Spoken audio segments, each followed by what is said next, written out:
it was a different game for us. But let's credit Missouri Western State. I thought Coach Weiberg had his guys coming into play, and in that game they had nothing to lose and everything to gain, and they came out shooting the basketball, and that's what you got to do on the road. You got to shoot the ball and to put yourself in position to have a chance. I thought in the second half, I thought we really kind of imposed our will, sped the game up, got the game going to our likings, and had momentum plays that actually could caterpillar into more points. But for some reason, whether it be not blocking out on the free throw line is something that we really stressed. We had a couple of those. One play we block a shot, get it, and they get the turnover and go up. So it seemed like they got some of those loose plays, and they capitalized on it. It seemed like every single time where we had a chance to really to give ourselves a little cushion. So, but that's the kind of ball game. We're going to be in a lot of games. We're teams when you shoot the basketball. So we've got to make those adjustments. And I thought in the second half we did a much better job. One of the things that really I'm really on our guys about right now is valuing the basketball. In the first half, we take care of the basketball. Then I think, I know we had a 6-point lead at halftime because they scored off of those turnovers. So we've got to do a better job of valuing the basketball. It's not just one guy; it's multiple guys. I think 2 of the turnovers came because of on the free throw line violations. That's something I had never seen before, where they talk about it. We got one of our best free throw shooters up there shooting, and they said the guy steps in the lane. And that's never happened. It happened twice, and they count those as turnovers. And so, but it's something that we can correct. I think as we get ready to get into the real season with a Sanford team that's coming in here, they can shoot the basketball. But that team there, they're going to win some games in their league. They played well, but I thought we had some guys step up to the plate. Daniel, with the minutes that he got, I thought he played a lot more efficient tonight. He was a difference maker out there, as well as Trey. But I think Daniel gave us some more scoring, from that forward position. That's what we got to continue to get some scoring. Our guards, 3 guards in double figures, that's enough. But again, we still continue to be a work in progress because we're plugging in guys that are just coming out of high school. You saw the impact that Darius Hall can have on the team. He is a blue collar, he is a glue guy, and he's not afraid of anybody. And so he'll learn as he continues to get better, and we'll get him more and more involved in what we're doing.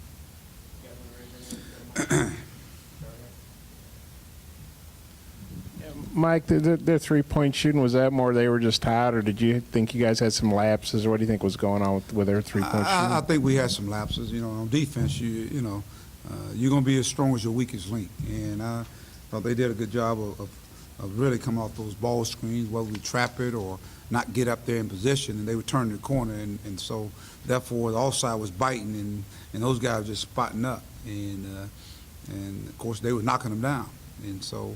In those instances, sometimes, whether you can't help in. And we did it like 3 or 4 straight times. But give them credit. They made the shots. I think that's the biggest key. Their deal was, if you look at over half of their field goals were 3-point shots.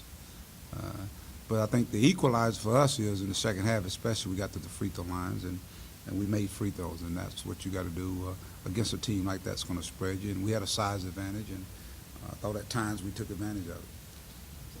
The Trey Daniel lineup was pretty good tonight. What made you start it in the second half, and what did you think of how Adrio played tonight? I wanted some energy. I thought that's why I inserted Daniel. I thought in the first half he provided energy. Adrio, I thought he struggled tonight. I really did. I thought he could play a lot better, and so he's got to get back in practice and get back to being that blue-collar guy. As I told our guys, I'm looking for blue-collar guys. The white-collar guys, then they're blue-collar guys. On a team, you got to have a mixture of those guys. And if I got all white-collar guys, then guess what? We ain't going to stop nobody.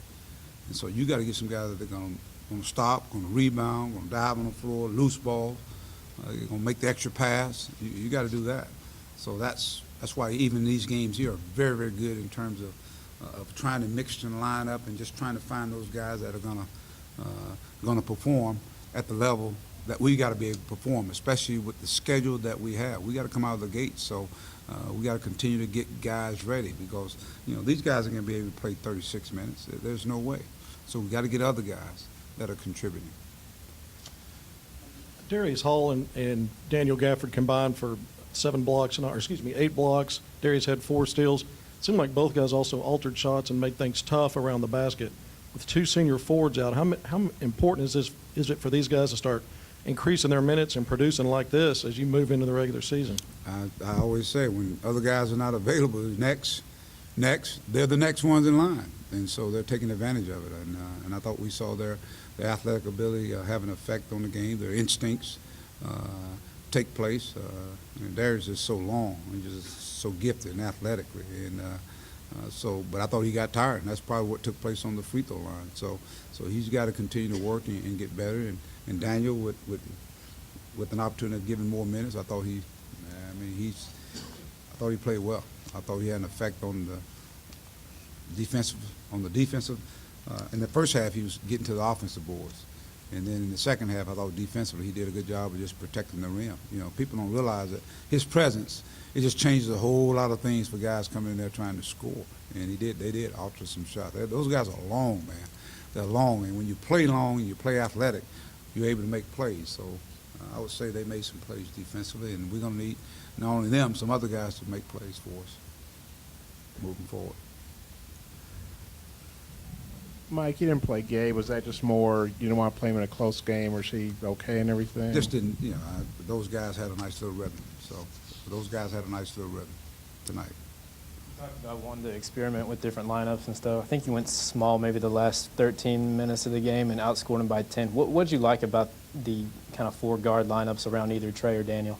Well, they were playing with 4 guards. If you look at it, all their guys spread the floor, and they had one big guy out there. So it kind of made us adjust kind of a little bit to them. But I thought it was effective with our guys. I thought those guys, they were locked in, and they started doing it from a defensive side. You know, it's one thing to try to do it offensively, but I thought defensively, we started touching balls. I thought our pressure defense really had an effect. Those shots they were making early in the first half, they weren't the same shots, especially in the second half. And, of course, now you got smaller guys. They can switch on those ball screens as opposed to, maybe coming up, doubling up, or hedging, and then they swing the ball. So I thought our guys made the adjustment, and we got to continue to make the adjustments on defense, maybe a lot quicker, maybe like in the first half. Anything else, Coach? All right, thanks. All right, thank you, guys.